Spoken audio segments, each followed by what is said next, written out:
Good morning, tubers of the RC universe. Welcome to RCHeliChekUK, and today we're going back onto the subject of helicopters. This is a project that I've had for over 12 months and something I've been meaning to get started and finished, well, for a long time. So without further ado, let's crack on, guys.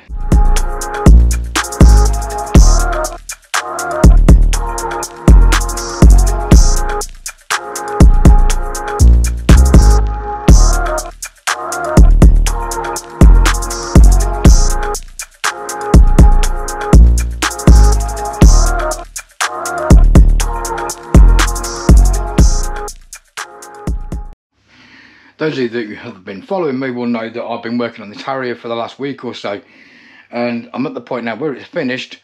And just for the info, I've got the high powered batteries that I needed. They're on order and they should be with me in the next couple of days, so we will be going back onto that. However, again, followers will remember that about a month ago I did a video on a certain LongRanger helicopter. Well, today we're going back to Bell, but to one of the bigger brothers, the Bell 230. This bad boy I've had for over 12 months, but I've just not got around to doing anything to it. Now, this is an old school Graupner Heim Bell 230 fuselage, and it was actually going to be thrown away by the previous owner, and he put it on Facebook. Anybody want to know, anybody want, you know, this, before I took it away, and I was straight in there. I thought, nope, you're not throwing that away. So I've had it now for, like I say, about 12 months, and I'm planning to fit my Trex 700 mechanics into it, and that is really the subject of today's video, getting this thing prepped up and hopefully getting this mechanic set up and test blown like I did with the LongRanger, and then finally getting it into this fuselage and getting it flying before I get into detailing this actual model. I've got a fair bit to do, as always. I need to wire up this electronic speed controller to fit into the 700. I've got the Stex fly-barless unit that I forever use because I've been on them all the time and they're just totally reliable. And then I'm looking at doing basically the tail rotor on this, like the LongRanger, is on the other side to where it would normally be. Normally, if you look at the helicopter from the back, the tail rotors on most helicopters are usually on the right. For scale purposes, this one is going to be on the left. And to do that, it means I've got to swap around the direction of the tail rotor, obviously, and I've also got to change the position of the servo and the control rod across the top of the boom to get that to work properly. So there's a fair bit to do. I need to get that all sorted and tested first. I've got a set of skids as well that I can put this onto for temporary purposes, but this is a slide-in, slide-out battery, as always, like they normally are. But because this fuselage was originally designed, I just knocked the camera, because this fuselage was originally designed for IC helicopters, this section of the doghouse here and the front of the canopy came off, and this bit here came out, which allowed you to slide the mechanics into it. Then once it was all in, you basically just bolted it back on.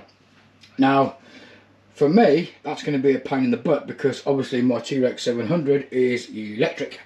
So I need somehow to figure out how I'm going to get the batteries in and out of this big thing. And I'm not too sure how to do it, to be fair. I don't really want to hack away at the fuselage. I am kind of hoping that I might be able to remove these doors on either side on the panel lines, but then I'm worried about that weakening the actual fuselage, so I may have to stiffen them up first with carbon fibre and fiberglass, and then cut them out so that the rest of the fuselage doesn't distort, and then I'll have them on just sort of like some magnetic system, which then I can remove them and put the batteries in. But because, like I say, it's a sliding tray, I'm actually planning on having the batteries either side of the mechanics. So instead of them going into the tray, they will literally be lined either side and then plugged in that way. So I'll need to get access both sides of the helicopter. So that's something I'm going to be looking at. I've got a corking colour scheme this is going to go in, and I'm not going to tell you what it is until it's actually time to get it revealed. but I will tell you that there is red in it, and there is black in it, and there is another colour in it, but that's as far as I'm going. But the actual design looks awesome, but that's a long way away. I've got loads to do. I've got to make the fins for the back, I've got to make the vertical stabiliser, and I've also got to try and figure out if I can get this undercarriage working.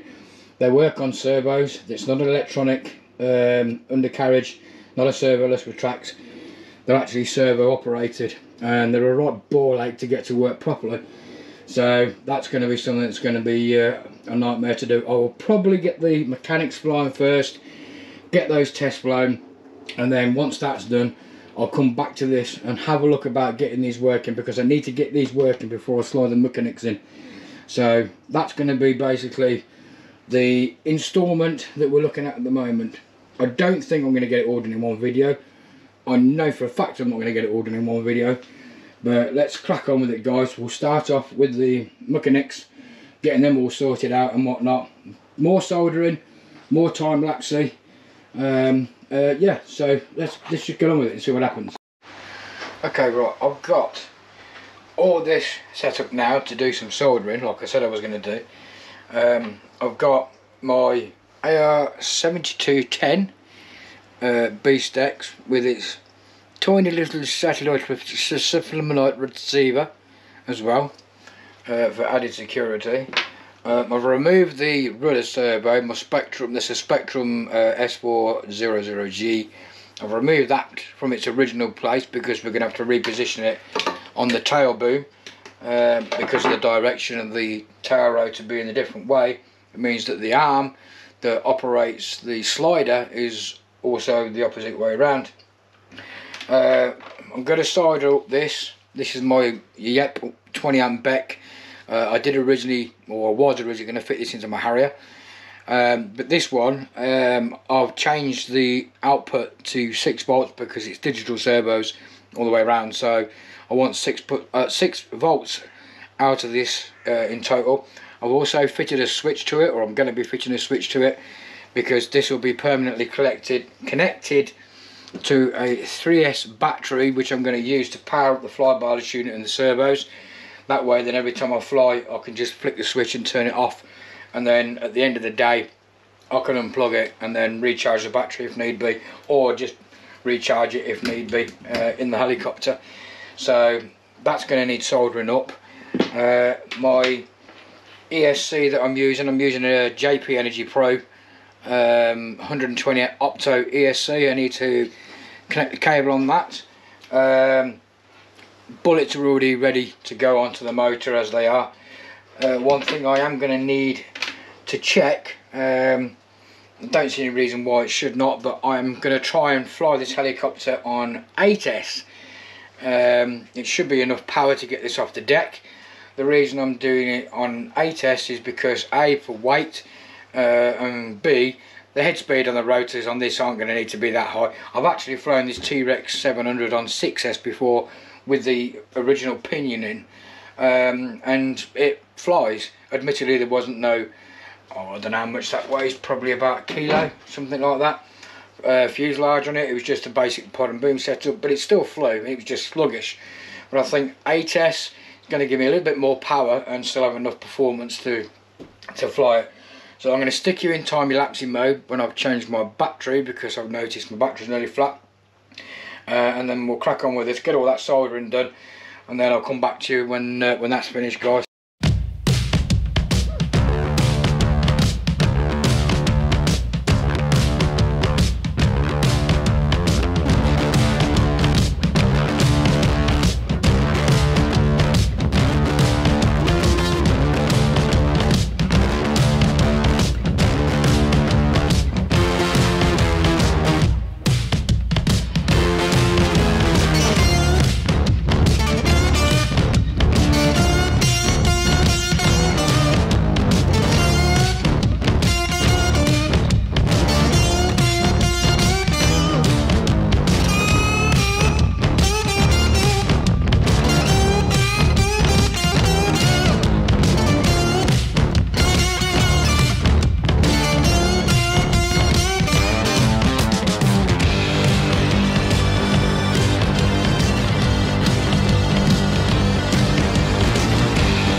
Okay, that's all the soldering done. Well, I say that's all the soldering done. I can guarantee you, bet you £1 to a pinch of tomato sauce that something else will crop up. Anyway, that's the that's all done. I've got these two 4S 5000 heavy duties that will be wired up. Basically, these two will go together like that, and then two will connect to that.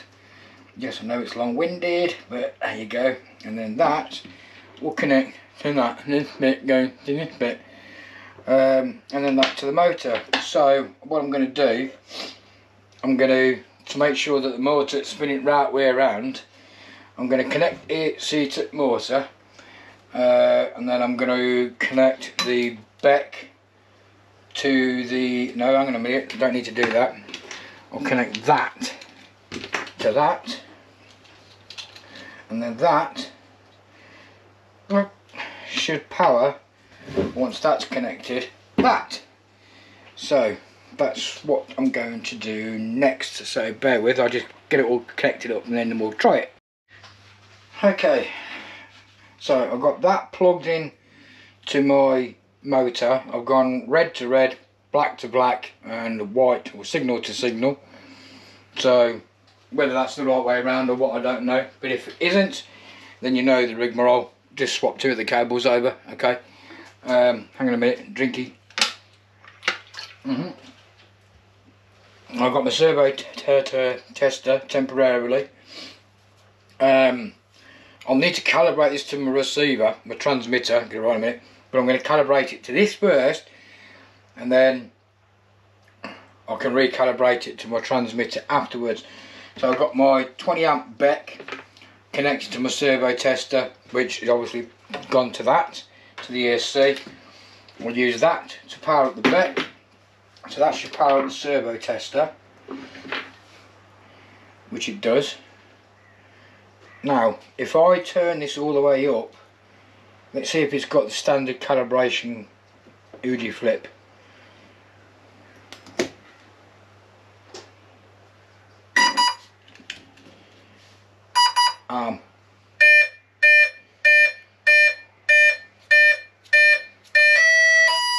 ATES.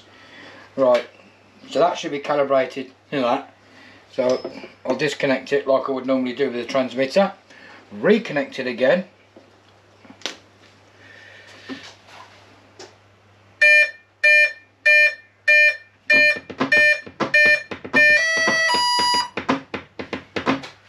okay, see if it's going the right way.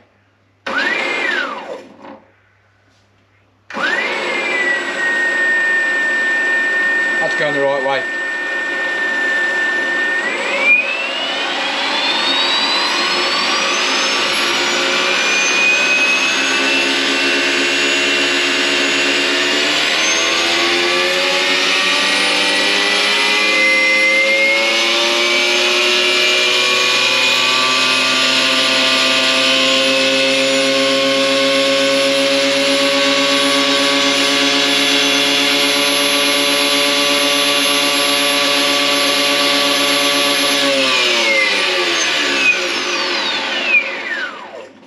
That's going to be more than enough power. I wasn't even at half throttle then.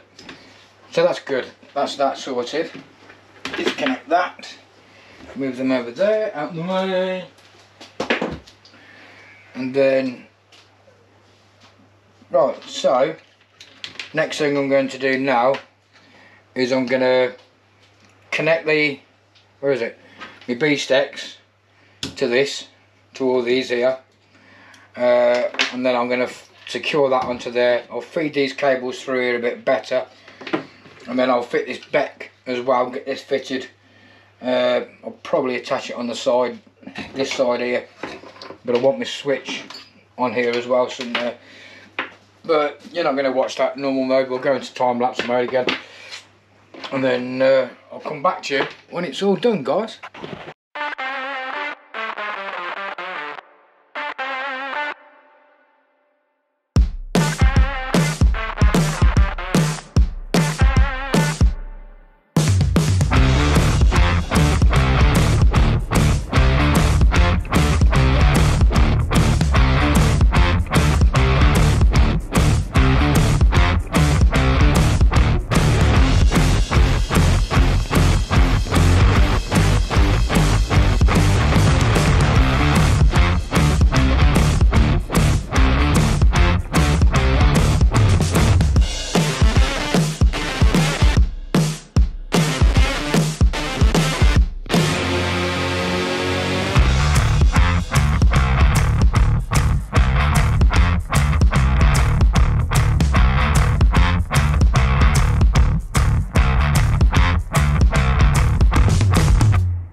Right guys, I don't know if you could see that then what I was doing. There was a lot of sitting around and waiting.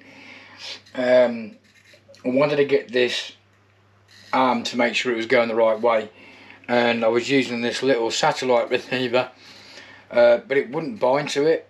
Well, it would bind, but the B-stacks wouldn't arm.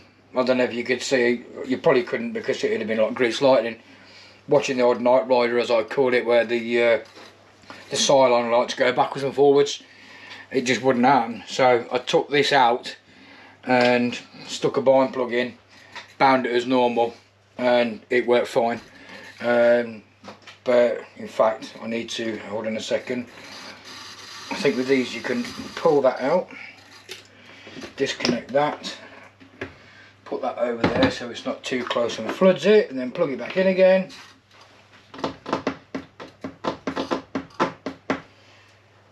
And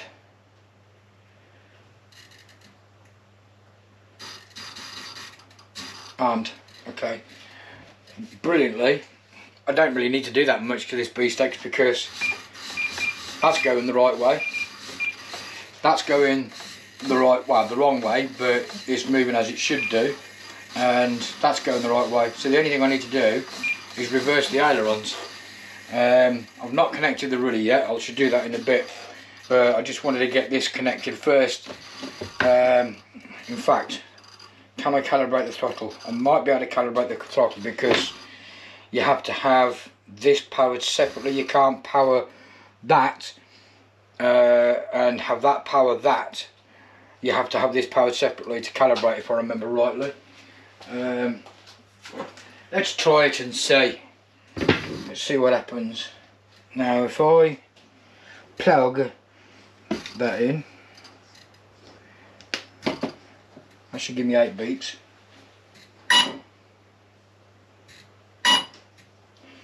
Nope. What am I doing wrong? What am I doing wrong? What am I doing wrong? Hang on a minute. I've got a feeling. Servo setup. Travel. Sub trim. Throttle.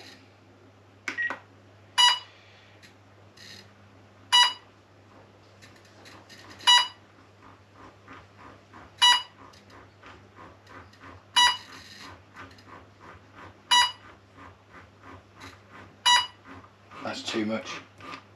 Coming back up. I thought it might be the sub trim. Sometimes you can sub trim the throttle. Or it may be just a case that it's not calibrated. Bear with, let's have a look. In theory, that should start. Let's that's connected right, isn't it? That's in the throttle.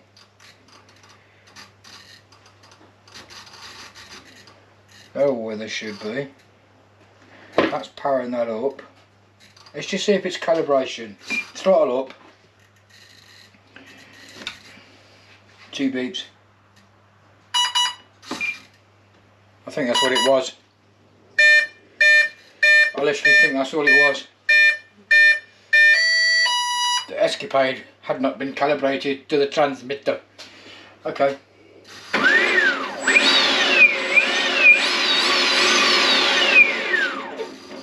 Throttle hold. Perfect. Okay, so right, that's that done, that's that connected. Let's disconnect that. Oof. Let's disconnect that. Oof. Let's power down that. Oof. Right, now I've got right, I've still got to connect that somewhere, and I've got to incorporate the switch as well. Put the switch in. Let's move that out of the way a minute. I've got to put the switch on. Switch on. Where is it? Where's my switch? That. And then I think the next thing I'm going to have to do, I'm going to have to fit this trudder and put the tower rotor back on.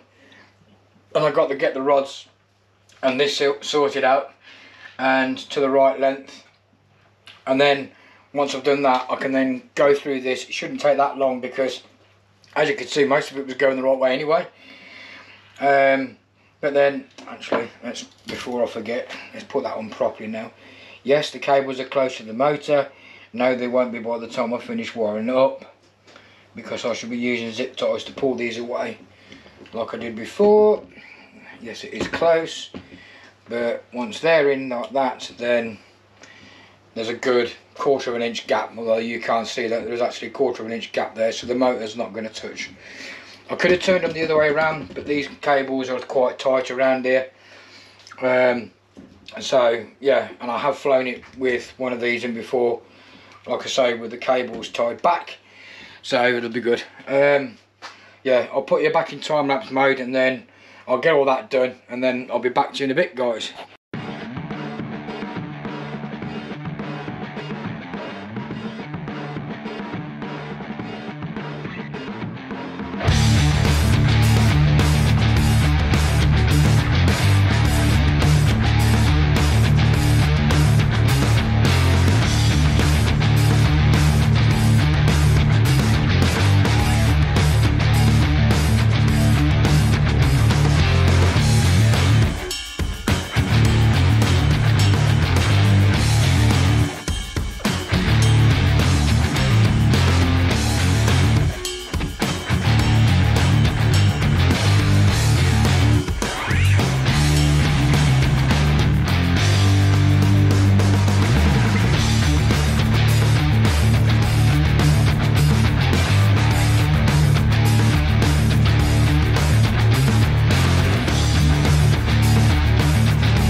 Right guys, quick explanation of what I've done before my battery dies again.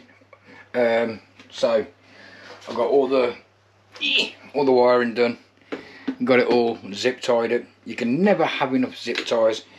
You can see there I've got the switch mounted here, the back is mounted there, all the wiring loom for the main cyclic up that side, and I've also got the servo repositioned onto the boom. How I did it, don't know if you saw, I basically got 2 boom control rod support or guides, and they actually work really well as servo mounts. So you just basically turn them on their side, drill a new hole in, use self tappers, and then you've got one servo mounted on your boom. So that worked well.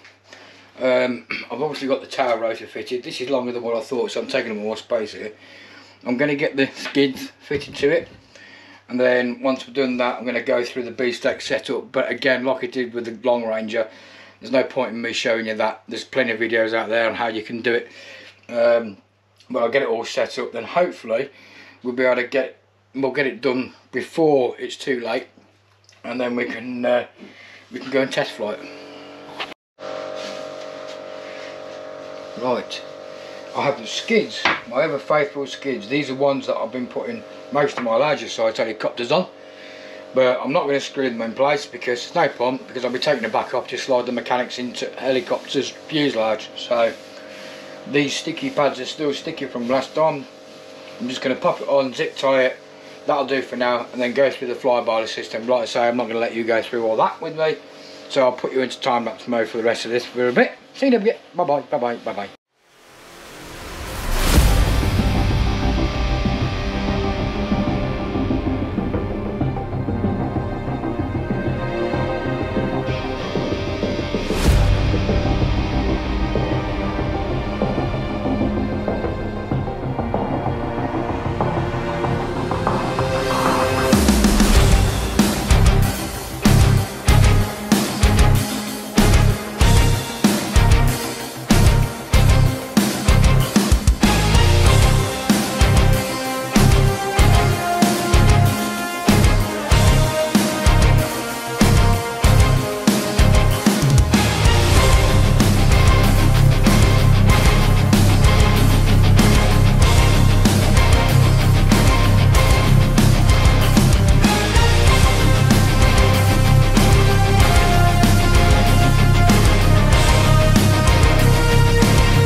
Well, that was a ball ache and a half.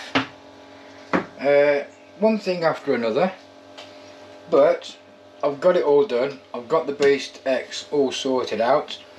However, I can't test fly it because for some reason I've lost my Jesus bolt that holds in the rotor head, and I cannot find it anywhere. I've got another toolbox that's got a load of helicopter spares in. I can only think that it's in there. Annoying because it's actually calmed down a bit weather-wise, and I could have gone out and test flew it. But that's going to be for another day, guys. I'm going to wrap it up on here with this. This is a big helicopter. You may have seen I've been struggling to move it about with being a 700, but hopefully tomorrow I can test fly the mechanics anyway once I get this Jesus bolt fitted, and then we'll go from that to hopefully fitting it into this fuselage, and then basically test flying it with that like I did with the LongRanger. But before I go, I want to show you something. One of the lads has just turned up at the club. You got to see this. Look what he's brought with him. I've been hearing a lot about these. Twin 70mm B1B Lancer. He's just had it bought for him for his birthday, and we had a look at it earlier on. Boy, is it nice. Maybe I'll get to do a review on that one day, but who knows. Anywho, that's it for this, guys. Do the usual malarkey, click the like button, subscribe, share, do all that malarkey, and I will see you on the next video, and hopefully we'll get this flying. Take it easy, guys.